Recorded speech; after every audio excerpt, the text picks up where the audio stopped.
자, 오늘은 수량 및 실험, 개수로에 대해서 조금 더 알아보는 시간을 가지도록 하겠습니다. 그래서 뭐 이제 이것도 하나의 개수로예요. 하천이 바다랑 연결된 거에 아이스버그가 빙정이라고 그래야 되나, 빙하라고 그래야 되나, 이런 애들이 내려와가지고 쌓여있는 모습이 내려서 물도 흘러가고요. 그렇습니다. 그래서 여러분들 수리학 같은 거 하면 남극이나 이런 것들도 굉장히 재미있는 연구 주제가 될 수가 있을 것 같아요.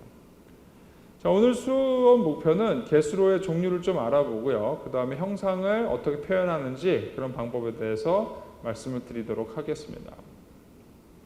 개수로를 나누는 방법은 굉장히 다양할 것 같아요. 그래서 보통 이제 크게 가장 차이 나는 거, 수로가 가장 크게 차이 나는 거는 인간이 만들었냐, 자연이 만들었냐. 그래서 자연수로와 인공수로가 있겠죠. 아마 특징이 분명할 거예요. 자연수로가 나타나는 경우는 굉장히 불규칙하지만 또 그 중에서도 규칙을 갖고 있고, 그다음에 굉장히 아름답다라는 거라고 볼 수가 있죠. 인공수로 같은 경우는 아름다운 경우도 꽤 많이 있지만 무엇보다도 아주 정형화되어 있죠. 모양이 정형화되어 있는 게 특징입니다.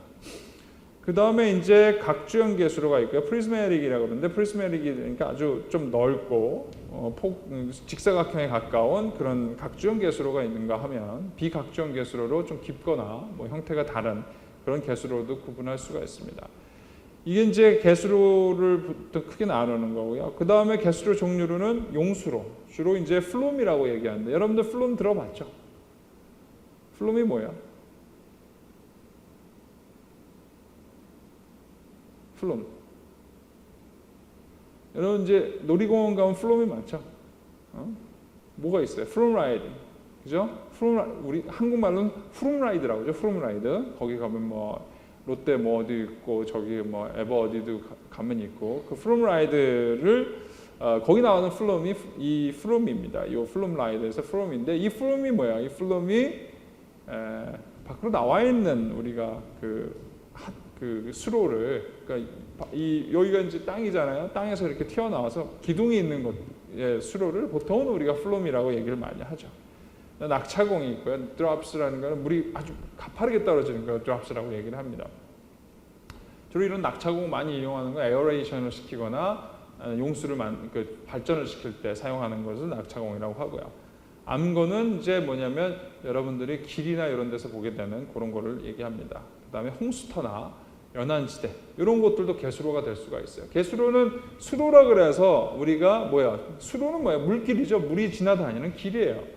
그러니까 물이 넓게 지나다닌다면 그 넓게 지나다니는 데가 전부 다 수로라는 거죠. 그렇죠? 개수로는 뭐냐면 그 넓게 지나가는 건데 위가 열려 있는 것. 즉 이렇게 연안지대 같은 경우, 홍수지대나 홍수터 이런 데도 어떻게 돼요? 비 많이 오고 파도 많이 치면 거기서 물이 흘러다니죠. 그렇다면 이것도 개수로라고 볼 수가 있습니다. 마찬가지로 주차장도 그렇고요. 잔디밭도 그렇고 활주로도 그렇고 길도 그렇고요. 그 다음에 골프장도 있고, 이런 데들은 뭐냐면 물이 아주 얇은 형태로 대기 중에 노출돼서 흘러다니는 경우를 전부 다 개수로라고 얘기할 수가 있습니다. 자, 아까 잠깐 플룸 얘기를 했었는데요. 플룸이 바로 이런 형태죠. 이제 아퀴덕트라고 그러는데 세고비아에 있는 거예요. 그래서 세고비아에 있는데 이게 얼핏 보면 기찻길 같이 생겼죠? 기찻길이 아니라 과거에 용수로였다는 얘기죠. 일로 산에서부터 물을 내려보내서 도시에 물을 공급해주는, 로마 시대 때 했던 것입니다. 그래서 여기서 물을 다 공급해줘서 그때는 로마 시내에 목욕탕도 있고 그랬었죠. 그래서 아마 여러분들 로마나 아니면 이태리 쪽에 가시면 이런 플룸의 형태들을 많이 볼 수 있습니다. 어떤 거는 비슷하게 생겼는데 진짜 그냥 저걸 수도 있어요. 길일 수도 있어요. 어떤 거는 길이고 조금 폭이 작고, 저기서 어떻게 도대체 사람이 다니지? 그렇다면 그거는 용수로입니다. 용수로, 물이 다니는 거고요. 그리고 아까도 말씀드렸지만 플룸이 이렇게 띄어 있는 거, 이런 구조가 전부 다 플룸인 거죠. 이것도 이제 물이 왔다 갔다 하는 거고요. 여러분들 좋아하시는 이제 플룸 라이드, 이거 타면 무섭죠? 이거 무서운 거 탔는데 여기 떨어져 있죠. 그래서 기둥을 통해서 수로를 올려놓은 형태들은 대부분 다 플룸이라고 얘기를 합니다. 자, 낙차공은 뭐냐면 이제 급격히 떨어지는 경우인데, 아주 적게 급격하게 떨어지는 경우를 우리가 어도라고 얘기를 해요. 여기 보시면 요거를 낙차공이라고 보시면 됩니다. 여기서 물이 왔다가 뚝 떨어지죠. 그러니까 요 낙차공은 차이는 있지만 물고기들이 어떻게 돼요? 뛰어넘을 수 있을 정도, 수영해서 올라갈 수 있을 정도의 어떤 길이를 가지고 이렇게 낙차공을 만들어서 어도를 만들기도 합니다. 여기서도 이제 낙차공들이 쭉 이어져서 여기도 이제 낙차공이 있죠. 그래서 계단처럼 만들어 놓은 거죠. 그렇다면 물고기가 점프 해서 올라갈 수 있는데 옆에서 보면 거의 안 가요. 물고기가 바보는 아니라서 여기 사람들이 보고 있으면 어떻게 돼요? 다 잡아가는 거 뻔히 알겠죠.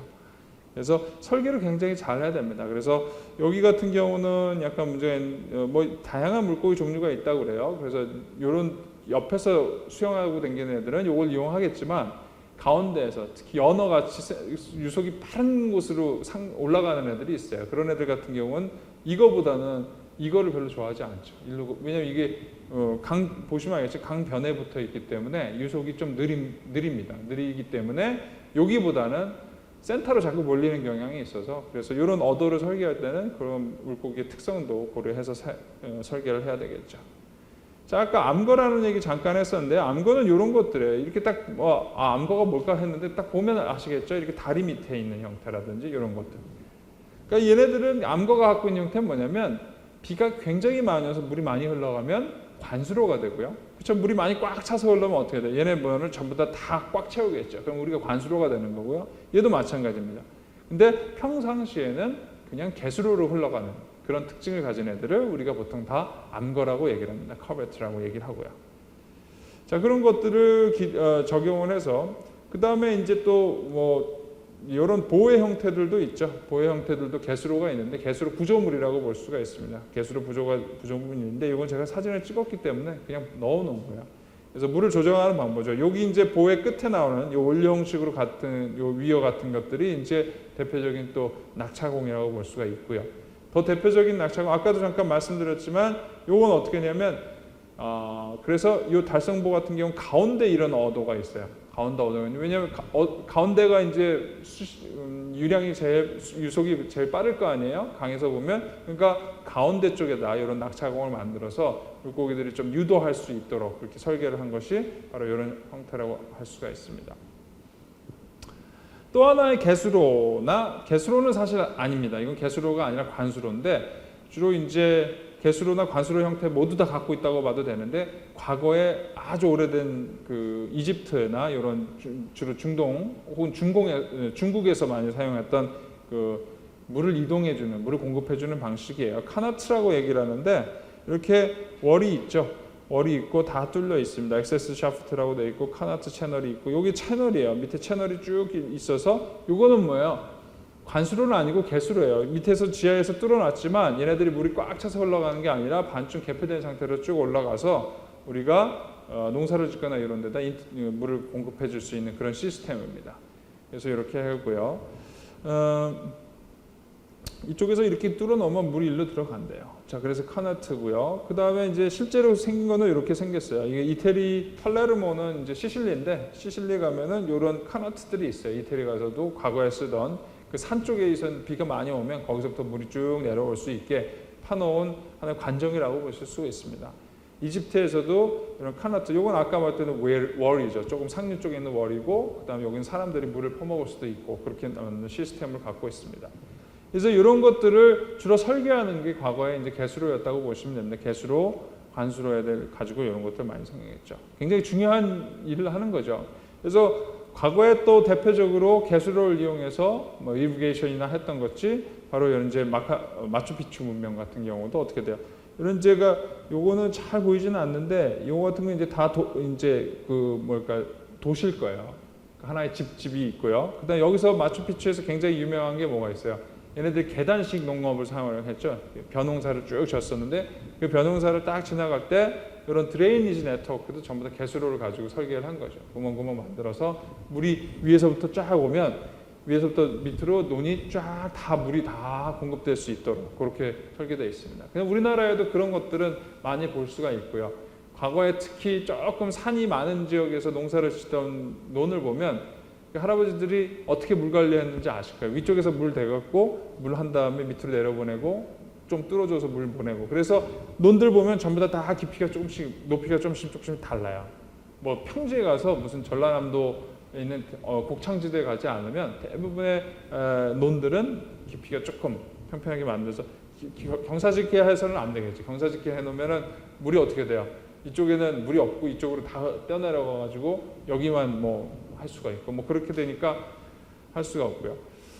또 하나 이제 대표적인 그런 개수로라고 얘기를 하면은 아마 이제 금강하구 같은 경우 우리나라 에스처리 많이 있죠. 그래서 그런 하구나 하천이나 연안들도 전부 다 우리가 개수로로 분류를 하게 됩니다. 그래서 이런 것들에 대해서 공부를 하는 시간이 될 겁니다. 자, 이게 이제 하구의 종류고요. 하구의 종류고 실제로 하구의 종류가 아니죠. 개수로의 종류고요. 개수로를 이제 펴면. 근데 여러분들 앞에서부터 보면 쭉 어때요? 대부분 자연적인 것, 그 다음에 노출되어 있는 것 이런 것들을 이용하다 보니까 형상을 표현하기가 쉽지 않죠. 그렇죠? 딱 정의해서 그 관수로처럼 다이아메트로 정의할 수도 없고, 그 다음에 아니면 뭐 위드스도 딱 정의하기가 힘듭니다. 그래서 여러 가지 사용하는 용어들이 있어요. 그래서 개수로를 표현하는 단면을 표현하는 용어들이 몇 개 있는데 처음에는 수심, 그렇죠? 수심입니다. 수면에서 바닥까지 거리. 잘 보시면 수면에서 바닥까지의 거리예요. 근데 하천은 어떻게 돼요? 심하게 바닥 경사 이렇게 있다고 칩시다. 그다음 물은 이렇게 흘러가고 있어요. 그러면 이건 어떻게 재야 돼? 이렇게 재야 되는 거죠. 수면에서 바닥까지 높이니까 수심이라는 얘기는 이렇게 되는 거죠. 그다음에 단면 수심은 뭐냐면 바닥에서 수직으로 잰 거죠. 단면 수심은. 왜 그러냐면 이렇게 여기에 수직으로 잰 거랑 여기서 수직으로 잰 거랑 다르겠죠. 잘 보시면 이게 슬로프가 이렇게 있으면 물은 어떻게 되겠어요? 밑으로 가서 가속될 수 있죠. 가속되면 이렇게 되겠죠. 수심은. 그럼 여기서 이렇게 잰 거랑 바닥에서 이렇게 잰 거랑 길이가 다르겠죠. 그래서 단면 수심이라는 정의도 하게 됩니다. 물론 대부분의 경우는 같죠. 그렇죠? 특히 강이라고 얘기할 때는 수심이나 단면 수심 거의 똑같습니다. 자, 그 다음에 수위라는 말을 씁니다. 수면의 높이. 수면의 높이는 기준을 잡아놓고 어디보다 높은 것. 그렇죠? 이걸 우리가 수위, 스테이지를 쓰는데 왜 이걸 또 쓰냐면 어떻게 돼요? 수심은 하상이 변해버리죠. 그러니까 하천은 특징적인 게 뭐냐면 변해요. 하천이 계속 변하고 수심도 변하다 보니까 수심을 쓰면 안 되는 경우들이 많죠. 수심을 가서 쟀는데 수심 5m였어요. 내일 갔더니 6m가 돼요. 밑에 모래가 있었는데 모래가 쓱 쓸려 내려간 거예요. 그럼 수심이 6m가 되고 7m가 될 수 있다는 얘기죠. 그래서 수심을 쓸 때도 있지만 우리가 수위를 가지고 보통 더 많은 얘기를 하게 됩니다. 자, 그 다음에 이미 얘기 들었지만 윤변이라는 것들이 있어요. 윤변은 뭐예요? 웨티드 파라미터라고 얘기합니다. 웨티드 파라미터가 아니라 파라미터입니다. 즉 물이 닿은 벽과 바닥의 폭, 물이 닿은 그 위치, 그 면적을, 그 길이를 윤변이라고 얘기를 하고요. 수폭은 뭐냐? 수폭은 뭐냐면 수면의 폭, B 두 가지가 있어요. 자, 사다리꼴 수로라고 치면 어느 게 폭이에요? 위가 폭이에요? 아래 폭이에요? 아래 폭인지 위 폭인지 모르죠. 그래서 두 개 다 사용합니다. 보통은 위 폭은 캐피탈 B를 사용하고요. 아래쪽 폭은 스몰 b를 사용을 해서 두 개로 얘기를 하죠. 자, 근데 이렇게 해도 폭이 굉장히 수심보다 깊어요. 하천은 어떤 특성을 갖고 있어요? 한강 같은 경우는 폭이 뭐 예를 들어서 600m, 700m라고 치면 깊이는 한 20m밖에 안 되죠. 그러니까 거의 그냥 이렇게 돼 있다고 보시면 돼요. 실제적으로 보면 이렇게 돼 있다 보니까 여기는 어때요? 여기가 요만큼 돼 있든지 이렇게 돼 있든지 별로 상관 안 해요. 사다리꼴이든지 이게 크게 영향을 미치지 않겠죠. 그래서 폭이 수심의 한 10배 정도 되면 수면 폭이나 바닥 폭이나 그 다음에 요 P는 뭐겠어요? 위 윤변, 그렇죠? 윤변이나 다 동일하다는 얘기예요. 왜냐면 요게 너무 작으니까 윤변도 똑같은 거죠. 윤변도 그냥 폭이랑 동일한 그런 현상이 나타납니다. 자, 그 다음에 또 나타나는 거는 뭐냐면 반경, 동수반경을 씁니다. 말씀을 드렸지만 지난번에 모든 걸 좀 통일시켜서 얘기하고 싶다. A라는 거 단면과 B라는 채널의 단면 모양이 달라요. 단면 모양이 다른데 그 단면 모양을 좀 달라도 비교하고 싶은 거죠. A라는 하천과 B라는 하천을 비교해보고 싶어요. 그래서 그런 경우에 우리가 동수반경이라는 걸 사용을 합니다. 동수반경을 사용해서 하는 거고 역시 마찬가지로 수리수심도 마찬가지예요. 수리수심도 뭐냐면 계속 바뀌죠. 그 다음에 폭도 다르고 그런데 A라는 하천과 B라는 하천 혹은 상류와 하류 모두가 다르죠. 걔네들을 좀 비교하고 싶다면 당연히 이런 어떤 기준화되어 있는 그런 표현 용어를 사용을 해서 비교를 하고 싶겠죠. 그래서 이렇게 많이 사용되는 용어들입니다.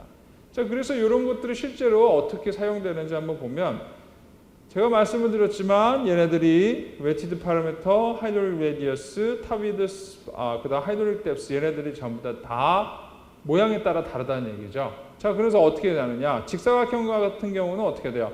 면적은 b 곱하기 y 하면 되죠. 그럼 웨티드 파라미터는 어떻게 하면 돼요? 웨티드 파라미터는 b 더하기 y 더하기 y. 그래서 b 플러스 2y가 됐죠. 하이드롤릭 레디어스는 어떻게 계산한다고 그랬어요?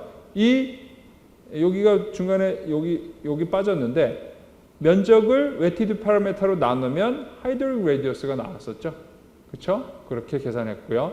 타비드스는 B나 여긴 동일하게 B나 똑같죠. 캐피탈 B나 스몰 B나 똑같으니까 B로 나타내고요. 하이드롤릭 레디어스는 여기서는 Y와 동일하게 되겠죠. 자, 세다리꼴은 어떻게 돼요? 사다리꼴 같은 경우는 여러분들 중고등학교 때 공식 배웠죠. 그래서 y 곱하기 b 플러스 ty 하면은 에리어가 나오고요. 그 다음에 웨티드 파라미터는 여기 닿은 지역만 계산을 하면 됩니다. 그래서 이렇게 계산이 됐고요. 하이드롤릭 레디어스는 이 면적을 이 p로 나눠준 거. a 오버 p가 하이드롤릭 레디어스였고요. 타비드스는 b 플러스 요 기울기를 고려해서 이 길이 계산할 수 있고요. 그 다음 하이드롤릭 레디어스는 A를 바로 이 타비드스로 나눠주면 하이드롤릭 레디어스가 나오게 됩니다. A 오버 B가 나오는 거죠. 그런 방식으로 몇 개를 다 한 거예요. 원도 해봤고 반원도 해봤고 포물선도 했습니다. 그런 식으로 해서 우리가 하는 거고요. 공식을 다 외울 필요 없겠죠. 여러분들 공식 다 외울 필요는 없고 이 유도하는 방법은 한 번 정도 해보시면 재미가 있어요. 특히 이제 제가 시험을 낼 때는 원을 주로 많이 냅니다. 원을 주로 많이 내는데 왜 많이 내냐면 여러분이 잘 틀려요. 그 출제자의 의도는 항상 뭐예요? 여러분들이 맞게 하는 문제도 있고 틀리게 하는 문제도 있는데 틀리게 하는 경우는 이제 여러분들 이 세타 같은 경우 세타는 레디언으로 써줘야 되겠죠. 근데 보통 이제 각으로 써서 180도 놓고 계산하시면 이제 틀리는 거죠. 그래서 틀림을 유도하기 위해서 만드는 문제 중에 좋은 문제가 원이기 때문에 가끔 내기도 합니다. 자, 어쨌든 여러분들이 중요한 건 공식보다도 이런 것들이 의미하는 거, 그렇죠? 그 다음에 여러분들이 이것들을 어떻게 사용하는가, 왜 나왔는가를 좀 기억하시면 더 좋을 것 같습니다. 자, 그래서 한번 연습 문제를 풀어보도록 하죠. 위와 같이 사다리꼴의 단면의 윤변, 그 다음에 단면적, 동수반경, 그 다음에 수리수심을 계산하고 그때 흐름수심이 5m고 바닥의 폭은 15m, 그리고 변의 각도는 수평수직이 2대 1이다 라고 했습니다. 그럼 먼저 이 폭을 계산하면 공식은 이미 나와 있죠. 그래서 b 플러스 요게 b가 이제 15m 더하기 요 길이를 계산해 주면 되죠. 요 길이는 어떻게 계산해 돼요? 뭐 코사인 법칙을 이용하든 사인 법칙을 이용하든 여러 가지 공식이 있겠죠. 그래서 ETY로 계산을 해주면 됩니다. 깊이가 이제 5m고요. 그 다음에 Y는 T는 이제 2대 1이니까 이 T가 2가 돼가지고 이렇게 해서는 35m가 됩니다. 그래서 35m가 나왔고요. 그 다음에 웨티드 파라미터 윤변을 계산하면 어떻게 돼요? B 플러스 요 길이, 그렇죠? 그래서 2y 스퀘어 루트 1 플러스 t 제곱하면 요 길이가 나옵니다. 그래서 두 배 해주면 37.36이 전체 요 윤변으로 나오게 됩니다. 그 다음 면적은 역시 마찬가지 앞에 나와 있는 표를 이용하던가 여러분 직접 계산하시면 이런 공식을 사용해서 125m 스퀘어가 되고요. 중요한 거는 이제 동수 반경은 어떻게 해야 되냐? 동수 반경은 A를 P로 나눠주면 동수 반경이 나오겠죠. 그래서 우리가 동수 반경 그 다음에 수리수심까지 다 계산을 해봤습니다. 이렇게 계산하면 이제 비교가 가능한 거죠. 어느 채널과 어느 채널이 동수 반경이 얼마고 수리수심이 맞으면 사다리꼴이나 원이나 이런 것들을 같이 비교해 줄 수 있는 좋은 방법 중에 하나입니다. 자, 그렇게 해서 우리가 표현하는 방법을 배워봤고요. 자, 그 다음에는 뭐냐면 과연 그러면 근데 이렇게 단면을 자꾸 배우는 이유가 뭐예요? 단면을 자꾸 배우는 이유는 이 수업의 가장 중요한 목표는 뭐라 그랬어요? A에서 B로 물을 효율적으로 어떻게 보낼 수 있나? 이거 보내는데 힘이 얼마나 들어가느냐? 이것이 우리가 갖고 있는 가장 큰 관심이죠. 그래서 이제 뒤에서 뭐냐면 자, 그러면 최적 단면은 뭐냐? 그 전에는 뭘 했었어요? 사실 관수료에서 배운 거는 단면을 전혀 고려하지 않았어요. 프릭션만 고려를 했죠. 대신에 거기서는 에너지는 얼마나 수도가 얼마나 그런 것들을 얘기했다면 이제는 이런 면적을 고려한다는 건 뭐예요? 면이 그다음에 웨티드 파라미터가 자꾸 나오고 그러는 거는 면이 마찰을 만들기 때문에, 그래서 효율을 떨어뜨리기 때문에 나오는 겁니다. 그렇죠? 그래서 그 영향을 주다 보니까 에너지 효율도 떨어지고 그다음에 그 유량도 떨어지고 그렇게 되기 때문에 우리가 반드시 알아야 되겠죠. 그런 의미에서도 이런 단면 형상 유속별로 형상별 유속 분포를 좀 아실 필요가 있을 것 같아요. 자, 삼각함수로 같은 경우 어떻게 돼요? 삼각함수로 같은 경우 유속이 어디가 제일 세냐면 표면도 아니고 여기가 제일 세요. 25m 한 뭐랄까 60% 70% 수면에서 수심에 그 정도 되는 곳. 사다리꼴 수도 마찬가지죠. 점점점 면에서는 유속이 제로가 돼야 될 거고요. 거기서부터 점점 멀어지는 곳에서 유속이 가장 빨라지겠죠. 그 다음에 얕은 배수로는 좀 표면에 놓여 있고, 원형 배수로도 마찬가지죠. 여기서도 이쪽에 영향을 받다 보니까 가운데서 벽에서 가장 먼 쪽에서 유속이 가장 빠른 걸 볼 수가 있습니다. 자연수로 같은 경우는 유속 분포가 달라서 최대 유속이 나오는 점이 여러 개가 나올 수도 있겠죠. 그래서 이런 형태를 갖고요. 사각형 수로 같은 경우는 이런 형태를 갖겠습니다. 일반적으로 유속은 그래서 우리가 깊이의 한 5에서 20% 지점에서 사실은 가장 유속이 빠르다고 나타낼 수도 있고요. 여러분들이 이제 실험실에서 보는 수로조차도 서페스에서 유속보다는 약간 밑에서의 유속이 더 빠른 것을 볼 수가 있습니다. 자, 그러다 보니까 여러분들이 하천에서 드디어 이제 형상별 유속 분포를, 사실은 이 수업은 개수로를 배운다는 건 뭐예요? 개수로를 배운다는 건 여러분들이 하천이나 이런 데서 유량이나 이런 것들을 계산하고 싶은 거예요. 그러면 이제 과거에는 뭐냐면 하천이 모양이 자연하천 모양이 이렇게 생겼죠. 얘 같은 경우에 어떻게 되겠어요? 유속을 재려면 유속보다는 이제 하천을 설계하거나 하천을 관리할 땐 유량이 굉장히 중요할 겁니다. 근데 유량을 계산할 때 얘의 유량을 알고 싶어요. 얘의 유량을 알아야 하류 쪽에 얼마나 물이 들어오는지 알 수가 있겠죠. 그 다음에 상류 쪽에서 얼마나 공급되는지 알 수 있어요. 그 유량을 계산하려면 어떻게 되는데요? 얘네를 다 재야 된다는 얘기죠. 위치별로 전부 다 다른 유속을 갖고 있기 때문에 얘의 정확한 유량을 재려면 모든 포인트에서 값을 알아야 돼요. 근데 실질적으로 그거는 불가능하겠죠.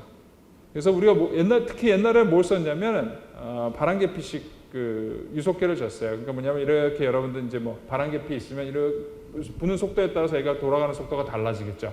그걸 물속에다 집어넣으면 일단 먼저 보정을 했겠죠. 캘리브레이션 하고 나서 이 정도 돌아갔으면 여기 막 돌아갈 때마다 이제 마그네틱 하나 놓고 툭툭툭툭 치면은 이제 몇 번 돌아갔는지 실 수 있겠죠. 그 신 거를 가지고 1시간 동안 얼마나 돌아갔다, 10초 동안 얼마나 돌아갔다 하면은 유량을 계산할 수가 있을 겁니다. 물론 이제 보정이 해야 되겠지만 그런 식으로 재는데 여기 재고 막 센티미터별로 잴 수가 없죠. 이게 전부 다 잴 수가 없었어요. 그다음 시간도 엄청나죠. 왜냐하면 여기 한참 재고 있는데 갑자기 비가 왔네, 상류가. 그럼 어떻게 돼요? 너무 시간이 오래 걸리면 안 되는 거죠. 왜냐하면 다른 유량을 재고 있는 거예요. 우린 유량을 딱 주어진 시간에 재고 싶은데 너무 오래 걸리면 안 된다는 얘기죠. 그러다 보니까 법정에서 법으로 우리가 어떻게 재냐고 이렇게 이런 기준을 줬습니다. 그래서 하천 설계 기준이라든지 이런 데서는 이런 방법으로 측정수, 뭐 외국에서도 마찬가지예요. 여러분들이 유량을 잴 때는 몇 개 이상 재고 어디서 재야 되는 것을 규정으로 재놨습니다. 그래서 수심이나 깊이, 그다음 폭 이런 것들을 고려해서 수심은 어떻게 돼요? 내가 하나만 재야 된다. 그러니까 0.6에서 0.6m보다 낮은 경우는 0.6m보다 낮은 경우는 뭐냐면 하나만 재도 돼요. 근데 어디서 재야 되냐면 깊이의 60% 되는데 거기서 재야 되고요. 그다음에 이걸 우리가 평균 유속으로 가정을 해줍니다. 인정을 해줍니다. 근데 측정수가 늘어서 한 3개 정도 된다 그러면 이게냐면 깊이가 3에서 6m가 되면 3개 찍어야 돼요. 하나 갖고 찍으면 법적으로 말이 안 된다는 거죠. 그 다음에 관측지점 수면에서부터 3점을 찍어야 돼요. 0.2, 0.6, 0.8이고요. 평균 유속 계산하려면 이런 가중법을 줘서 여기다 좀 가중치를 더 많이 줬죠. 가중치를 둬서 계산을 했습니다. 이렇게 되고요. 이것뿐만 아니라 폭도 정해져 있어요. 폭도 어디서부터 어떻게 재고 깊이는 어떻게 하고 그래야지 전체 유량이 나오죠. 폭이 뭐 예를 들어서 10m짜리 폭, 그 다음 20m, 어떤 건 1km 뭐 이렇게 되어 있는데 얘네들을 다 가운데서 딱 재고 이거 유량이 이거야 이렇게 할 수가 없겠죠. 그래서 법적 기준으로 그런 것들 다 정해놨습니다. 특히 과거에 우리가 그런 바람계피식 형식의 어떤 유량계를 사용할 때는 그것을 좀 더 명확히 했고요. 최근에는 뭐냐면 주로 이 ADCP라는 걸 많이 써요. ADCP는 Acoustic Doppler Current Profiler라고 얘기하는데요. 이거는 이제 뭐예요? 여러분들 도플러 효과가 뭐예요? 어떻게 빨리 지나가고 있는 거나 천천히 지나가는 거에다가 소리를 보내면 반사됐을 때 돌아오는 프리퀀시가 바뀌죠. 그게 이제 도플러 효과인데, 도플러 효과를 이용해서 물이 지나갈 때 거기 파티클이 있을 거 아니에요? 거기다가 사운드를 보내서 사운드가 여기에서 반사되는, 그러면 얘가 움직이는 속도에 따라서 뭐예요? 프리퀀시가 바뀌게 되겠죠? 쉬프트 되니까 그걸 이용해서 유속을 재는 것을 도플러 커런트 프로파일러라 그래요. 근데 좋은 점은 뭐야? 얘네들 사운드를 다 보내니까 위치에다가 거리도 다 알고 다 그러니까 싹 보내면 각 깊이별 유속을 다 알 수가 있죠. 뭐 심하게는 50cm별로 잴 수도 있고요. 아주 정도 높은 거는 뭐 몇 cm 단위로도 잽니다. 근데 이제 보통은 뭐 1m 뭐 깊이에 따라서 조절해서 쓰긴 하는데 뭐 50cm 재니까 이런 공식을 이제 사용하지 않아도 되는 거죠. 이런 공식 안 쓰고 뭐야? 쭉 프로파일 다 읽어서 걔네들을 적분해주면 돼요. 다 더해주면 그게 유량이 되는 거죠. 그죠? 걔네들을 이제 인터폴레이션 시켜서 전부 다 더해주면 되고. 그 다음에 이걸 어떻게 해요? 과거에는 아까 그러니까 시간이 많이 걸린다 그랬죠. 시간이 많이 걸리니까 다 잘라서 폭에서 어떻게 계산해야 된다는 걸 얘기했지만 지금 어떻게 돼요? 이걸 한번 몇 번 때려주면 그냥 거기 유속이 나오거든요. 그러니까 배 타고 쭉 지나가면서 그냥 재버리는 거죠. 재버리면은 아주 짧은 시간 안에 유속 분포를 전부 다 알 수 있고 그 유속 분포를 전부 다 더해주면 뭐가 돼요? 그러면 유량이 되는 거죠. 그래서 요즘은 그런 방법을 쓰기 때문에 이 부분을 그렇게 자세하게 설명을 드릴 필요는 없을 것 같아요. 자, 그것이 요즘의 유속 분포를 재는 방법입니다.